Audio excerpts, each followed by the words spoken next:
North Korea is one of the most isolated countries in the world, and the fourth most sanctioned country behind Syria. Contrary to popular belief, North Korea does maintain diplomatic relations with a number of countries. One of these countries is Singapore, a small city-state known for its policy of neutrality. Singapore wanted international recognition following its independence in 1965. Besides joining international organizations like the United Nations, Singapore established bilateral ties with as many countries as possible. You see, during the 1960s, both Koreas are economically comparable with a similar GDP.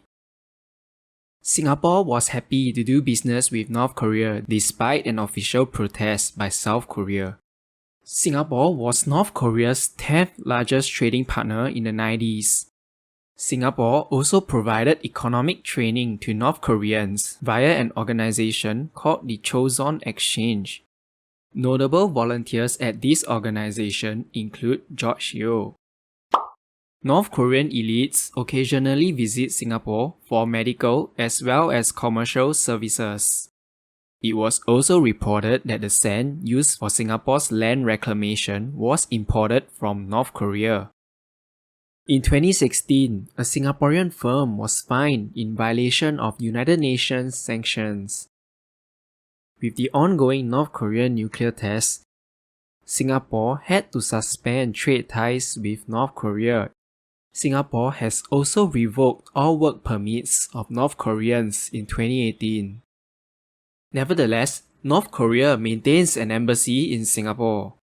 This is despite all the North Korean illegal activities in other parts of the world, as well as Singaporeans involved in such activities. Embassies essentially houses diplomatic representatives from foreign countries. These diplomats enjoy what's called diplomatic immunity, which means they are not subjected to the laws and jurisdiction of Singapore. Hey, that's against the law. You're coming with me. Can't touch me. This is why sometimes you hear about diplomats getting away with committing crimes. Some diplomats also work as spies. A legal resident spy is someone who officially works at his country's embassy. So anyway, the North Korean embassy is located here, not the entire building, just one unit on the 15th floor. It looks like a regular office, but if you read the sign, it's the embassy of the DPRK.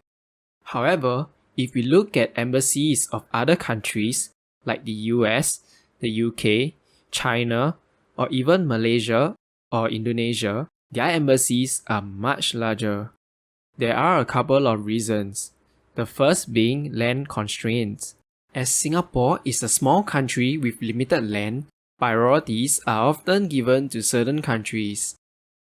Secondly, it really depends on how much individual countries want to spend on their embassies.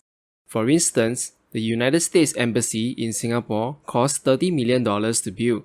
In comparison, an office like the North Korean Embassy costs between $2,000 to $17,000 per month. Part of the reason could also be because North Korea doesn't have that much money.